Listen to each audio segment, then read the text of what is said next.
What up, guys? I told you I was going to make a new category, and here it is. I wanted to have a shorter segment devoted to questions I would have for a certain film series or film franchise. And in this case, we're going to discuss Star Wars. And to prove that I'm not being a troll about it, and that I really do love Star Wars, I have a passion for particularly the original trilogy. I wore my Star Wars Darth Vader on the Death Star photobombing by Chewie, and proof that, yeah, I have a sense of humor about this, unlike some people. So here we are, 7 questions I have for Star Wars. Some of these questions don't really have answers, they're just things that they should really address at some point, whether it be Disney, Lucasfilm, or any new filmmakers that come into the foray, what Star Wars has to do for its future, for building new fans, and solving what I consider storytelling problems.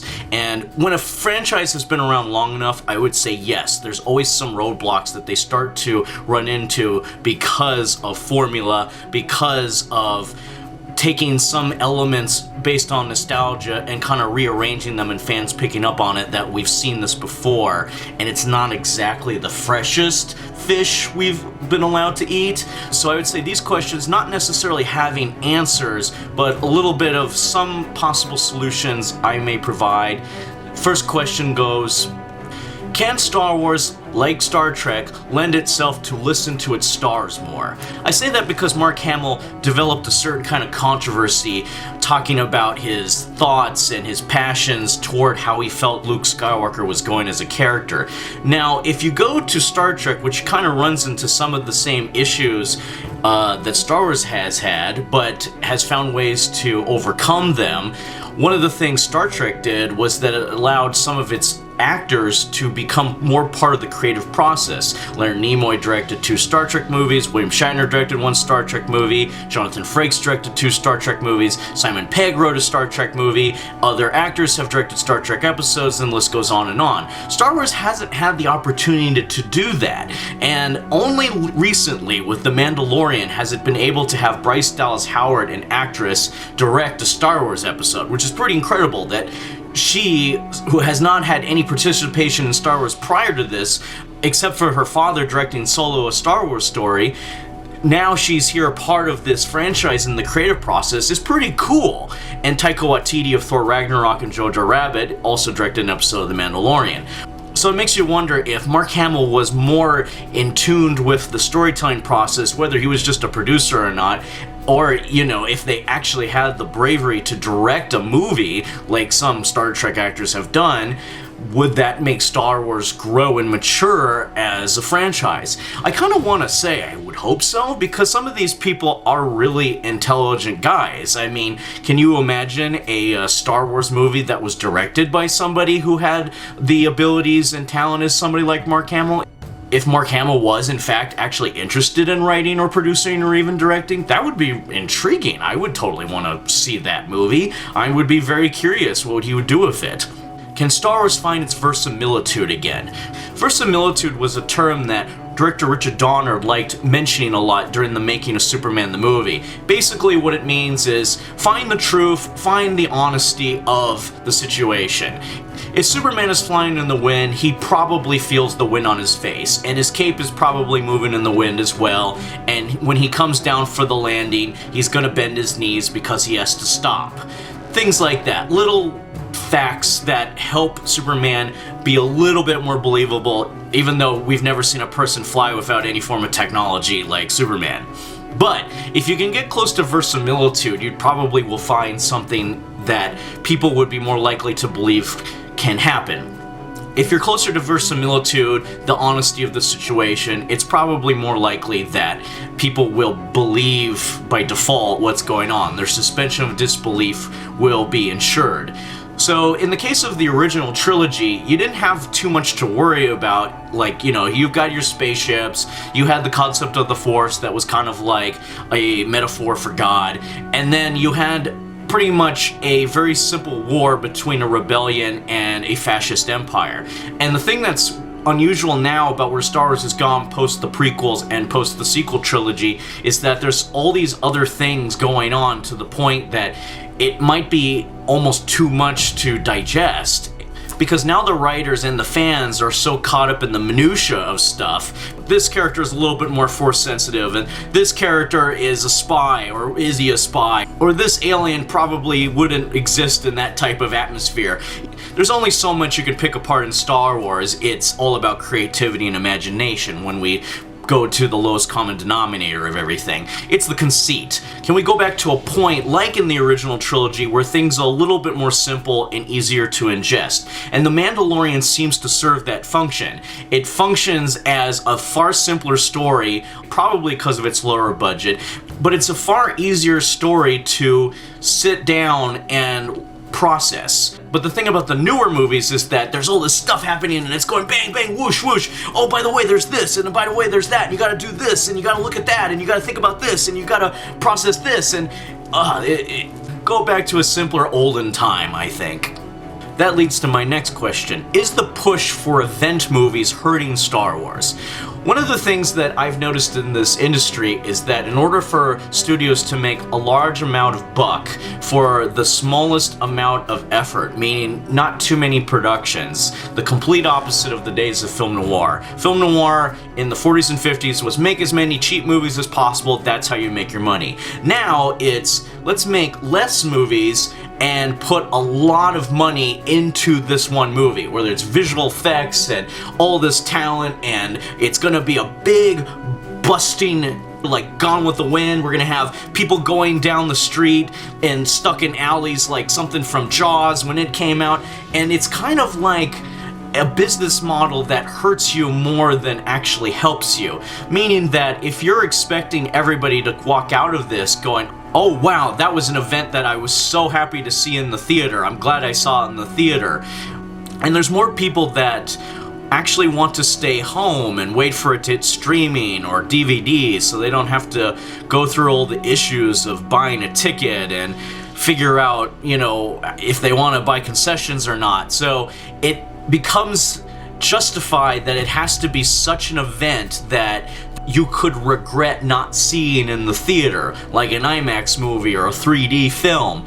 But the problem is that I think when people want to watch Star Wars, they want to see a story, a journey of characters where we can learn from their experiences in a philosophical and metaphorical, mythological way. So when you're kind of betting on people coming to the theater like it's an event at Disneyland, hint hint, I think you might actually be hurting yourself more than you are actually doing anybody a favor. To go back to something that William Shatner said even on Star Trek, he thought that Trek was being hurt by the fact that the movies were designed for big explosions and action, when Star Trek as a TV series always functioned as a discussion on science fiction concepts and philosophies.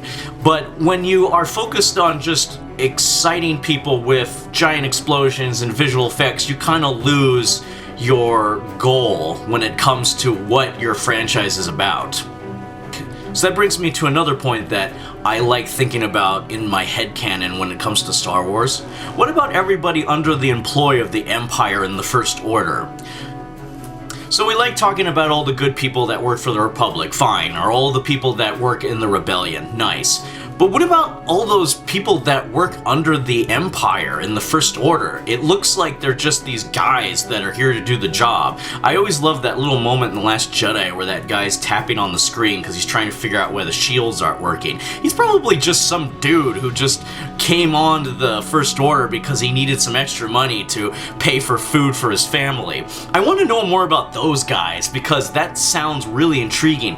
You get the idea about that with Finn as a stormtrooper, a character that was ripped from normalcy and forced to be part of the military. But what about the guys that are just like cleaning the floor? Like, holy crud, make a short film about those guys. I want to see more about these people deciding that maybe the First Order is not a good idea, or even better, a more mature topic, somebody that wants to be part of the Imperial forces of the First Order because politically that's what they believe in. That would be a very mature subject to contend with. I think that Star Wars has a lot more room, wiggle room, for more mature themes if they want to explore that in screenplays and teleplays if they have the opportunity. Here's a big one. Is the constant pushing for redemption in the Star Wars mythology fundamentally flawed? This is a really big question if they want to move on or explore this in any shape again for future Star Wars stories. So basically the idea of redemption in Star Wars goes something like this. Darth Vader, when he was Anakin Skywalker, was a good person. He gets tricked into becoming a Sith, and then that leads him on an eventual path to redemption by killing the Emperor, or so we thought. But his idea of redemption is still intact because of the act of doing something good to kill evil and bring balance to the Force. The problem with this, when you kind of push it on Kylo Ren, Ben Solo, is the idea that in the Star Wars mythology, murder doesn't seem to be that big of a deal. I understand that when one becomes part of the cosmic force, the good side of them remains there and the bad side, like a completely different person, ends up where the dark is. Let's just say these weren't two different people, Anakin and Darth Vader, but one person, like in our society, and all their actions have been recorded. Murder is something where your freedom is revoked. You are sent to prison, you're sent to a mental hospital, or you're executed, worst case scenario. But the problem is, in the Star Wars mythology, redemption is something that can be achieved in spite of how many people you may have murdered in cold blood. So I feel like there's something that needs to be addressed at some point for future stories, because how are we supposed to understand with our Western philosophies, or in just the philosophies of criminal justice and psychology, as someone who has committed something as heinous as homicide can be always forgiven because he redeemed himself, because he did a couple good acts? That's something that really needs to be clarified. And if there's something in the books where they explain that a little bit more, they should probably translate that to the screen. Because that seems to be something that's very obscure within the culture of this franchise, is that very concept. This is probably one of the biggest issues that I have with Star Wars. If Star Wars is to grow as a franchise and still be relevant well into the future, will science be more of a focus on future Star Wars films and stories? Somebody once said in a video, science is boring. Well, unfortunately, science is everywhere. And the more that people understand science, the more people see things that they consider egregious in Star Wars. Whether it's a door opening into outer space and nobody's getting sucked out, or whether somebody can step outside without a spacesuit and not freeze in the absolute zero. You ever notice that there aren't very many spacesuits in Star Wars? It's as if people are wearing enough gear, but it's almost as if outer space is just the outdoors at night. Pay attention to that. It's almost as if people are treating it as such. So for example, people are talking about light speed. Well, light speed isn't very fast in terms of moving past stars. And I think it'd just be an easy thing to upgrade it to something not necessarily ludicrous speed, but something that is supposedly faster than light speed, is how we understand light speed. It takes 8 minutes for sunlight to come from the sun to reach Earth. So you're not traveling at light speed in order to get from one side of the galaxy to the other. You'd have to come up with some type of medium that sounds scientific, where it's just another label to justify moving past stars. But I really like to see more people making lightsabers and fixing lightsabers and explaining how this laser sword works, but is only a laser that starts at one point and ends at another point. If there was a little bit more talk about that, it would actually be something really neat, because then you would like to see somebody a couple hundred years from now invent a lightsaber and actually making that work. That would actually be a nice tribute to Star Wars. Will the series be able to stop sandboxing?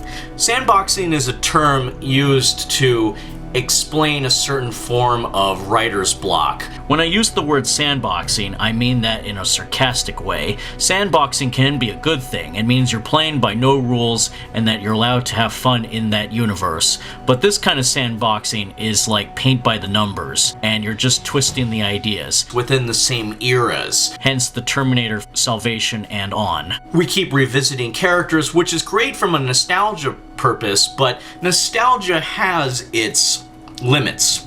And it goes something like this. So if you want to get people to relate to your story, people like seeing things that remind them of what they grew up watching. And Disney is especially good at this. They want you to go, oh, I remember that from a previous movie. That is cool. I'm enjoying this. But the problem, as seen in the Disney live action or super CGI adaptations, is that just because you're reminding us of a previous movie that is in all shapes and forms better than this new version you're giving us, you don't want to feel trapped by your own nostalgia. As somebody once said in another video, nostalgia at all costs. The problem is the cost. If you're making something and we see that you're sitting around reminding us constantly of what worked previously, but you're not focused on making anything new to work this time, you're just sandboxing. And the thing that Star Wars needs to do in order to grow and mature as a series is be able to offer new, fresh stories that don't rely on what happened previously and take us in a new direction. It's risky, yes. Does it take courage? Yes. Is it something where people might hate you for it? Sure, but at least you're gonna try to do something new. Where would a lot of movie series be had somebody only relied on the same formula over and over again? You need to be able to try to create a new scenario with new characters and new dramas. And therefore you get new pathos, and therefore you get new tragedies, and therefore you get new journeys. That's the way things go. Star Trek may be shaped by different crews, but Star Wars arguably is the same thing. It's a bunch of crews on spaceships. That's fundamentally all space exploration and science fiction. However, because these are different people that are not necessarily connected to previous characters, whether it's familial ties or something strange like cloning, or somebody got whisked through time and suddenly they're now in this generation. Yes, that they've done that, but it's more for fun and not meant to be taken as a huge plot point in the story. No, they've got new characters doing completely new things. It's one of the reasons why people love Avatar: The Last Airbender and The Legend of Korra. It is a giant epic kids have come to enjoy as much as previous generations enjoyed the original trilogy, and therefore that story was able to do very different things with its characters, some of it in a familiar sort of way. Avatar is not copying Star Wars' formula. Avatar is doing its own thing with its own characters and how people are making decisions that impact other decisions that come down the line. That's what makes the show great, because as you watch it, you can understand what they're learning, you can understand what they're facing in terms of a gigantic big picture problem, and what you can do with Star Wars in order to get around a lot of these issues and these questions is at least ask yourself, what can we do to make it better? Yes, it may not be completely broken, as some people might be pointing out, but I think that Star Wars has the capacity to do newer and bigger and better things in order to mature. The Mandalorian is a good example of this, because The Mandalorian has brought us back to a simpler time just because of its production value issues. It has to stay simple. It's a streaming service. They're not funneling all their money into an event. They're putting their money into a slow burn. And I think a lot of people remember Star Wars as a slow burn. You had to wait 3 years between movies. That was a slow burn. You had to sit at home and hope that, wow, I wonder what's going to happen with the next Star Wars film. And I think that's part of many lessons that Disney and Lucasfilm need to take in order to figure out what the next step is. So there you have it. 7 questions I have for Star Wars. To the next 7 questions, which may not have 7 answers, because questions ultimately are more interesting than the answers.